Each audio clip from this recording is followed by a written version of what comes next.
മലപ്പുറം ജില്ലയിലെ പ്രധാന മത്സ്യബന്ധന പ്രദേശമായ പൊന്നാനിയിൽ സമഗ്ര വികസനത്തിന് വഴിയൊരുങ്ങുന്നു.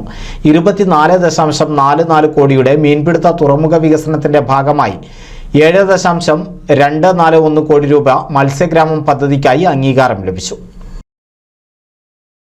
പൊന്നാനി MES കോളേജിന് പിറകുവശത്തെ ഫിഷർമൻ കോളനി ഉൾപ്പെടുന്ന 5 ഏക്കർ സ്ഥലത്താണ് മത്സ്യഗ്രാമം ഒരുക്കുക.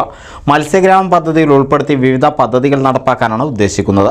കുട്ടികളുടെ മാനസിക ഉല്ലാസത്തിനായി കളിസ്ഥലം, വയോധികരുടെ ആരോഗ്യ സംരക്ഷണത്തിനും മാനസിക ഉല്ലാസത്തിനുമായി പാർക്ക്, വിശ്രമസ്ഥലവും ഓഡിറ്റോറിയവും പദ്ധതിയുടെ ഭാഗമായി ഒരുക്കും.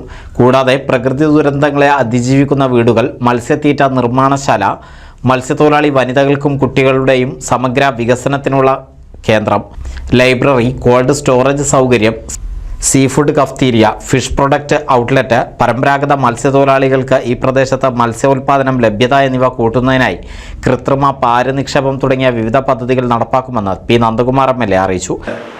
കടലോര മേഖലയിൽ പൊന്നാനി മാതൃക മത്സ്യഗ്രാമം, ഇതിൻ്റെ പേരെങ്ങനെയാണ് മാതൃക മത്സ്യഗ്രാമ പദ്ധതി. ആ പദ്ധതി പ്രകാരം 7.241 കോടി രൂപയുടെ ഒരു പ്രൊജക്റ്റിനുള്ള അംഗീകാരം ഇപ്പോൾ കിട്ടിയിരിക്കുകയാണ്. കേരളത്തിൽ പ്രധാനപ്പെട്ട കുറച്ച് സെൻ്ററുകളിലൊക്കെ ഉണ്ട്. അവിടെ ആ പരിപാടി വന്നു കഴിഞ്ഞാൽ മുമ്പ് സൂചിപ്പിച്ച കാര്യം തന്നെയാണ്. കമ്മ്യൂണിറ്റി ഫെസിലിറ്റി സെൻ്റർ, പ്രകൃതി ദുരന്തങ്ങളെ അതിജീവിക്കുന്നതിൻ്റെ വീടുകൾ, മത്സ്യത്തീറ്റ നിർമ്മാണശാല, മത്സ്യത്തൊഴിലാളി വനിതകൾക്കും കുട്ടികൾക്കുമുള്ള സമഗ്ര വികസനത്തിനായുള്ള കേന്ദ്രം, അവിടെ ഒരു ലൈബ്രറി. കൂടാതെ പുതുപൊന്നാനിയിൽ മണൽത്തിട്ട നീക്കം ചെയ്യുന്നതിനുള്ള പദ്ധതിക്കും അംഗീകാരമായതായി MLA പറഞ്ഞു. NCV news, Ponnani.